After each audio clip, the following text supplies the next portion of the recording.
Olá, paz e alegria. Hoje é dia 6 de junho e vamos conhecer um pouco da história de São Rafael Guizar Valência, um bispo mexicano. Nós podemos, lembrar que o México, no início do século XX, fez uma grande perseguição à igreja. Então, o bispo Rafael Guizar e Valência viveu neste tempo de grande perseguição e ele vai testemunhar Jesus diante de todas as dificuldades. Nasceu em 1878, ficou órfão muito cedo, aos 9 anos, e fez seus primeiros estudos na escola paroquial e com os jesuítas. Depois, ordenado sacerdote, exerce o seu ministério em diversas regiões do México. E quando, em 1911, começa a grande perseguição à igreja, ele vai fundar um periódico, um jornalzinho, para dar algumas informações para os cristãos, mas mesmo assim, esse periódico vai ser fechado pelos revolucionários. E aí ele começa a ser perseguido para ser assassinado. E ali, durante vários anos, ele vai viver sem domicílio certo, sofrendo toda espécie de privação para poder continuar anunciando o evangelho. Então, ele se disfarçava de vendedor, de ambulante, de músico, de médico, de tudo, para ir aos enfermos, para ir aos doentes, para ir às comunidades, para dar os sacramentos. Ele, de tudo, ele já sabia se disfarçar e em todos os lugares ele estava para exercer o seu ministério. Uma história interessante que eu gosto muito, que diz que um dia ele estava em oração, numa casa, e ele foi convidado, pela família para depois, da oração, ele celebrou a missa e tudo, e ele ficou lá, os convidados estavam para comer, e ali chegaram os soldados. E os soldados chegaram e falaram o seguinte: viemos buscar o bispo Rafael Guizar. Aí ele, ficou todo mundo surpreso, e ele está aqui. Ninguém queria mentir, mas como fazer? Aí ele, que estava, já disfarçado com traje civil, levantou-se com toda a calma e disse: um momento, os senhores se enganaram, pois aqui não se encontra o homem que procuram. Este senhor são meus convidados. Peça que cada um diga seu nome.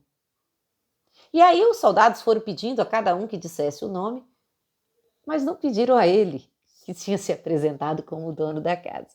Então, sem mentir, todos falaram o seu próprio nome, ninguém. E aí os soldados pediram desculpas e foram embora, e ele se salvou,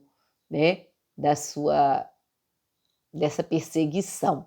Então, a gente vê, das artimanhas que ele usava para evangelizar, para anunciar a palavra, para formar os sacerdotes, e de todas as formas. E, infelizmente, chegou um momento onde ele vai ter que fugir, da cidade do México e passar um tempo fora, Em agosto de 1919, ele teve que ir para Cuba. Ele fugiu para Cuba, onde ficou um certo tempo. Foi ordenado, nessa época que ele foi ordenado bispo, e durante alguns anos ele foi bispo, mas não pôde assumir a sua diocese. Os primeiros anos que ele pôde voltar, ele começou a se dedicar para visitar, todo o vasto território da sua diocese, conhecendo as pessoas, as vítimas, daquela grande perseguição. Depois teve um grande terremoto no México, onde ele ajuda todo mundo, pregava nas paróquias, ensinava, e principalmente a formação dos sacerdotes. Conseguiu resgatar e renovar o seminário, que tinha sido confiscado em 1914 pelos rebeldes, e aí foi então fundando e renomeando, chegando a contar com 300 seminaristas, né? O florescer novamente da igreja. Durante 18 anos governou a diocese. 9 passou no exílio ou fugindo, porque buscavam matá-lo. Mesmo assim, realizou um grande trabalho de evangelização. Morreu na cidade do México e seus restos mortais foram transladados depois para a Catedral de Jalapa, onde até hoje milhares de pessoas vão pedir a sua intercessão. Tem uma história também que eu acho bacana da história dele. É um dia, né, que ele ainda era sacerdote e um aguaceiro, chovia, e ele foi de porta em porta buscando as crianças porque estava na hora do catecismo. E a mãe falava assim: ah, não, ninguém vai não porque está chovendo muito. Depois ele juntou um grupinho de uns 2 ou 3 que conseguiu ir, mas os outros não foram. Aí ele pegou um garotinho de 5 anos que tinha ido e falava assim: vai lá e bate na porta do Santíssimo e pede que Jesus pare com essa chuva. Aí, porque a gente está esperando que pare a chuva para os meninos virem para o catecismo. Aí o menino bateu na porta do sacrário e ele perguntava: e Jesus, o que falou? Ele falou: nada. Aí o Dom Guizar falou: bate de novo, bate com força. E nada, bate mais uma vez, bate com insistência. E o menino bateu e nada. Mas neste momento, nessa terceira vez, quando ele disse nada, um raio de sol começou e veio direto no sacrário. Então a chuva imediatamente parou e aí as crianças puderam vir para o catecismo. Chegaram as crianças, então da fé. Bate, bate que o Senhor atende. É o São Rafael Guizar e Valência deixando para a gente esse testemunho.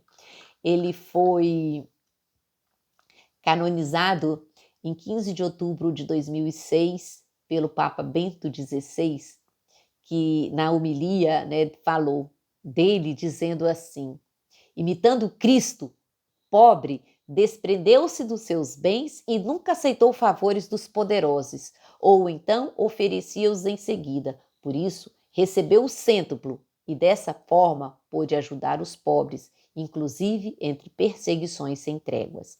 Por ter vivido heroicamente a sua caridade, chamavam-lhe o bispo dos pobres.